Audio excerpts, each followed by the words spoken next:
আসসালামু আলাইকুম রহমতুল্লাহ বরাকাতুহু।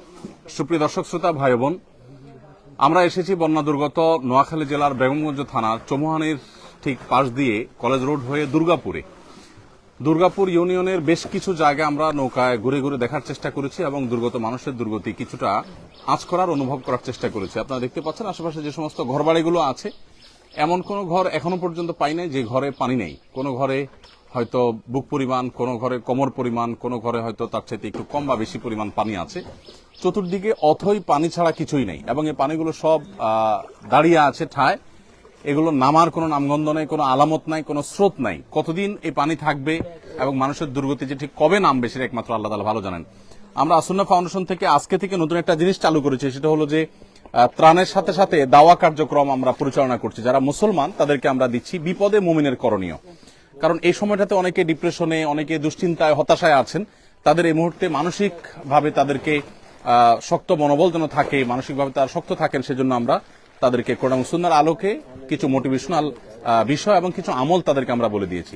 একজন ভালো মুসলমান হইতে করণীয় কি সে বিষয়ে কিছু নির্দেশনা আছে। লিফলেটগুলো সবাইকে একটা করে ত্রাণ প্যাকেটের সাথে দিয়ে দেন। আপনারা সবাই ৫ ওয়াক্ত নামাজ পড়বেন, আল্লাহকে ভয় করে চলবেন, ঠিক আছে ইনশাআল্লাহ?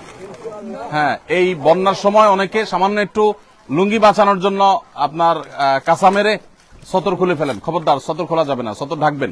একটু লুঙ্গি ভিজলে প্রয়োজনে ওটা আবার শুকায় নিবেন, আর একটা লুঙ্গি চেঞ্জ করবেন। সামান্য একটু লুঙ্গি বাঁচানোর জন্য খরচ করবেন না। যাই হোক প্রিয় দর্শক, আমরা এই এলাকাতে অর্থাৎ বেগমগঞ্জের আরো ১-২টা জায়গা যাবো ইনশাআল্লাহ, এরপরে লক্ষ্মীপুরে এবং নোয়াখালীর আরো কিছু জায়গায়, কবিরহাট, কোম্পানিগঞ্জ, আরো কিছু জায়গায় ইনশাআল্লাহ আমরা যাওয়ার চেষ্টা করব। আমরা দোয়া করি আল্লাহ রাব্বুল আলামিন দুর্গত মানুষের দুর্গতি দূর করে দিন। আপনারা জানেন যে ফেনীর যে পানি, সেই পানিটা কোন কোন এলাকায় একটু কমলেও নোয়াখালী এবং লক্ষ্মীপুর এলাকার বিপুল অঞ্চল প্লাবিত হয়ে গেছে। এত পানি এলাকাতে আমি জানি না এর আগে দেখছি কিনা। বাবাজি, আমি একটু জানতে চাই, চাচা, এই এলাকাতে এইরকম পানি আপনি শেষ কবে দেখছেন? দেখি যুবক, ৯৮ বললো তো দেখছি এরকম দেয়নি, রাস্তাঘাট উঠছে বা বাইক উঠছে তো দূর কথা, উঠালো ঠিক মতো উঠে। মানে আপনি জীবনে দেখেন নাই এত পানি? উঠানেও পানি দেখেন না আপনি? আপনার এই যে পকেট, এটা লুঙ্গি কিন্তু এটা আপনার জন্য হাদিয়া। অতএব ওই যে কাঁচা মেরে সতর খুলে না, রান খোলা রাখে, এটা করা যাবে না। এটা লুঙ্গি বাঁচানোর জন্য, ঠিক আছে না? এই লুঙ্গি আপনি পরবেন ইনশাআল্লাহ, আর ভালো পানি খাবেন। এটার ভিতরে পানি বিশুদ্ধকরণ ট্যাবলেট থাকার কথা, ওইটা দিয়া তারপরে খাবেন, বেশটাই অনুমোদিত। আল্লাহ আপনাদের ভালো রাখুন। যাই হোক, আমরা মানুষের দুর্গতির যে অবস্থা, তাতে একটা এলাকাতে ত্রাণ দিয়ে আসলে শেষ করার জন্য অনেক বেশি সময় দরকার। গতকালকের একটা ঘটনা আপনাদেরকে আমরা জানিয়ে রাখতে চাই, সেটা হলো যে বেগমগঞ্জ থানার শরীফপুর ইউনিয়নের একেবারে দুর্গম এলাকায় আমাদের ২০০ পরিবারের জন্য আমাদের টিম ত্রাণ সামগ্রী নিয়ে গেছে। তারা বিকাল থেকে বোট চালিয়ে, অর্থাৎ নৌকা চালিয়ে, তারা রাত ১২টায় নাগাদ সেখানে তারা পৌঁছে ত্রাণ কার্যক্রম পরিচালনা করেছে। এরপরে তারা আস্তে আস্তে রাত ৩টা, সাড়ে ৩টা বাজছে তাদের গন্তব্যে।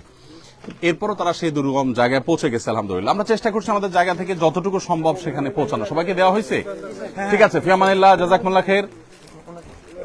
এই ছেলে পাইছে? সব তো এক ফ্যামিলির একজন, একাধিক তো নাই? আচ্ছা, ঠিক আছে, আলহামদুলিল্লাহ। আল্লাহ তাআলা আমাদের সবাইকে দুর্গত মানুষদের পাশে দাঁড়াবার তৌফিক দান করুন। আমরা প্রত্যেকে যার যার জায়গা থেকে সবাই চেষ্টা করব। নোয়াখালী, লক্ষ্মীপুরের বিপুল অঞ্চল অথই পানিতে এখন নিমজ্জিত এবং এই এলাকাতে এমন এমন জায়গায় পানি উঠেছে, আমি আমার শৈশবে লক্ষ্মীপুরে যেসব জায়গায় পানি দেখি না, এখন সেসব জায়গায় পানি শুধু দেখছি তা না, এমন এমন পর্যায়ে পানি পৌঁছে গেছে যে আসলে এখান থেকে মানুষ সার্ভাইভ করা অত্যন্ত কঠিন একটি কাজ। আল্লাহ রাব্বুল আলামিন আমাদের বন্যা দুর্গত ভাই বোনদের কষ্ট দূর করে দিন।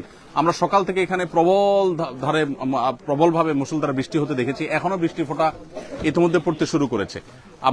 আমরা রওনা হই ইনশাআল্লাহ বিদিনিল্লাহ। ঠিক আছে, আল্লাহ তাআলা আমাদের সবাইকে নিরাপদে রাখুন, বন্যা দুর্গত মানুষদের দুর্গতি দূর করে দিন। যতদূর চোখ যাচ্ছে পানি ছাড়া কিছু নেই, অথই পানি আর পানি। আল্লাহ তাআলা আমাদের সবার কষ্টকে দূর করে দিন এবং প্রত্যেককে বন্যা দুর্গত মানুষের পাশে দাঁড়াবার তৌফিক দান করুন। জাযাকুমুল্লাহ।